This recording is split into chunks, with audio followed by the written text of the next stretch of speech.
또다시 코로나19 확산세가 거세지고 있습니다.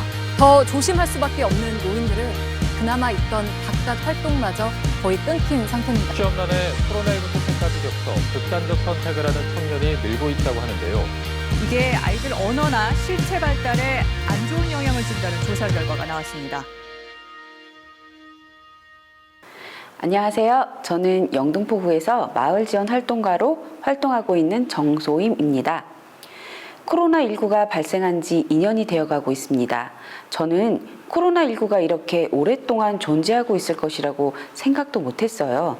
매년 발생하는 다양한 질병들이 지구를 들썩이다 슬그머니 자취를 감추는 것처럼 코로나19 또한 지구가 또 몸살을 앓는 시기구나. 잠시 조심하고 지내면 잠잠해지겠지라는 생각을 하고 있었는데 2년 가까이 팬데믹 속에서 생활하고 있을 거라곤 상상도 못했어요.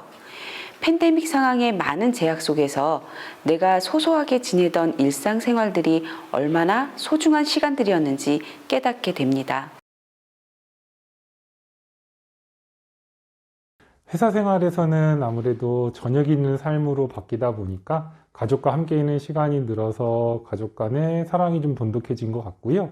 안타까운 거는 이제 아이가 등교를 제대로 잘 못하는 기간이 길어지다 보니까 친구들을 많이 사귀지는 못한 것 같아서 그게 조금 좋은 나이에 그게 만든 것 같아서 그게 좀 안타깝습니다.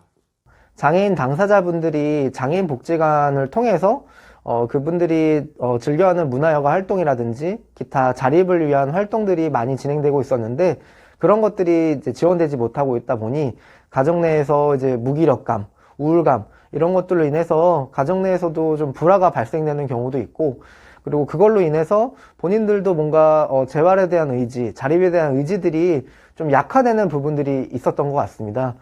가정 내의 역할이 많아진 것 같습니다. 그래서 엄마의 역할도 더 많이 비중을 차지하게 되었고 그리고 가족끼리 아니면 가정에서만 하는 일들이 많아졌습니다. 그렇다 보니 육아에 대한 엄마들의 스트레스가 더 높아진 것 같습니다. 친구들과 보내는 시간이 적어졌다는 게 가장 달라진 점 같아요.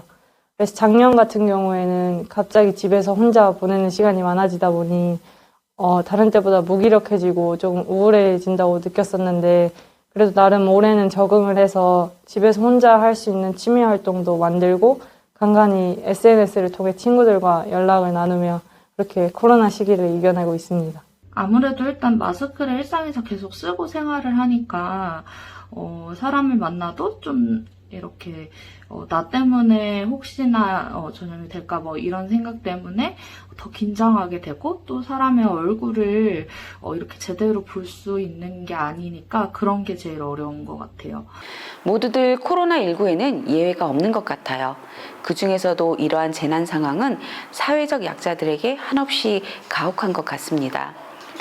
정부가 내세우는 기본적인 대책들 속에서 일상생활을 유지하려고 하지만 턱없이 부족한 게 현실인 것 같아요. 부족한 현실 속에서 우리는 다시 일어서기 위해 힘을 모으고 있습니다. 현장 속 부족한 의료진들을 위해 은퇴자나 지원자들이 나서고 있고 부족한 일손에 손을 보태고 있는 많은 자원봉사자들이 있습니다.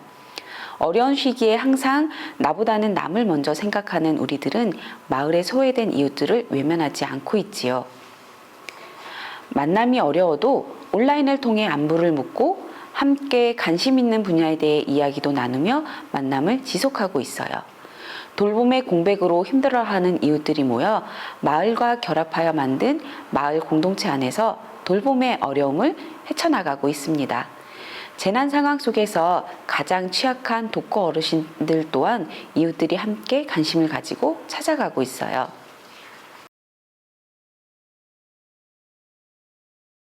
안녕하세요. 저는 물레동에서 영등포구 공모사업 중 독거 어르신 생시당 차리기로 마을 활동을 하고 있는 김미자라고 합니다. 반갑습니다. 동네에 혼자 사시는 어르신들이 적적하고 외롭잖아요. 동네에서 그런 어르신을 찾아뵙고 생신을 축하해드리며 안부도 엿주는 활동을 하고 싶었는데요. 19년에 영등포구 마을 공동체에 공모사업이 있다는 걸 알고 신청해서 3년째 활동하고 있습니다.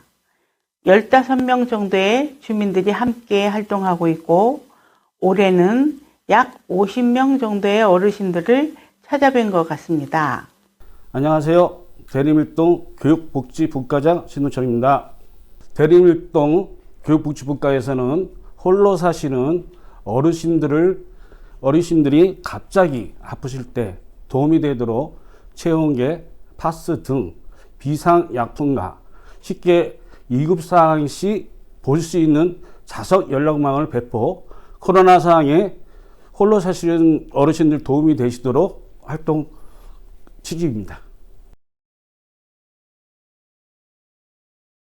작년부터 코로나로 제약이 많았죠. 예전에는 음식을 정성껏 만들어서 직접 어르신 댁에 방문하여 상을 차리고 어르신과 함께 노래도 불러드리는 정말 잔치였어요. 그런데 코로나 때문에 아쉽지만 사전에 준비해 놓고 당일에는 따뜻하게 만든 음식 몇 가지 담아서 전달해 드렸어요. 그래도 전달하면서 생신 축하 인사와 안부도 여쭈어 봅니다.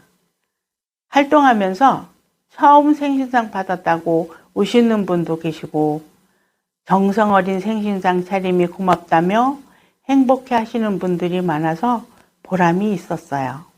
어려운 코로나지만은 우리 교육복지분과에서는 어르신들의 아픔을 같이 하고자 그 46명을 선정해서 찾아뵙기 전에 한 분 한 분 전화를 통해서 시간 날짜를 잡고 우리 위원들이 시간을 내고 아침이나 점심이나 저녁이나 그분들한테 46명 한 번도 빠짐없이 전달을 하였습니다. 그걸 통해서 우리 교육복지분과 위원들은 홀로 사시는 분들이 찾아뵈니까 외로움이 하려고 우리가 전화할 때 눈물 흘리신 분도 계셨고 또 자식보다 낫다는 그런 얘기도 들었습니다. 그럴 때마다 우리 교육복지분과는 더 열심히 해야겠다.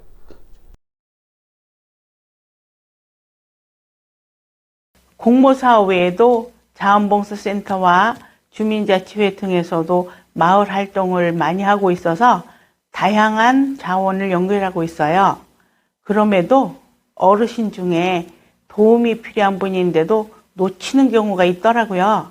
더 열심히 활동해야죠. 주민자치회 회원들뿐만 아니라 우리 주민 대림일동 힘 닿는 젊은 사람들 통하고 청년들과 하나가 돼서 같이 고독을 씹기 아니라 함께 같이 더불어 살아가는 교육복지가 되고자 열심히 노력하고 있습니다. 같이 동참해 주십시오.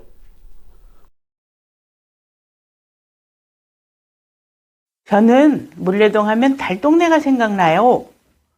공장들 사이에 집들이 있어서 그렇기도 하지만 정이 참 많아요. 거리를 다니다 보면 동네 사람들을 만나 인사 나누기 바쁘죠. 우리 동네 모두가 서로 도우면서 즐겁게 살 수 있었으면 좋겠어요. 여러분들은 마을이 무엇이라고 생각하세요? 단순히 내가 살고 있는 곳일까요?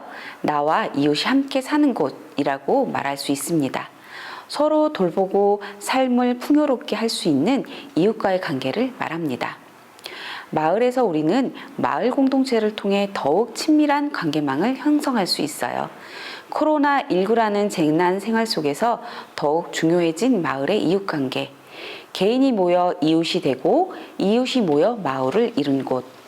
이곳 영등포에서 이웃들과 함께 이 재난 상황을 이겨낼 수 있어요. 우리는 혼자가 아니에요. 이웃과 함께 하고 있다는 것 꼭 기억해요.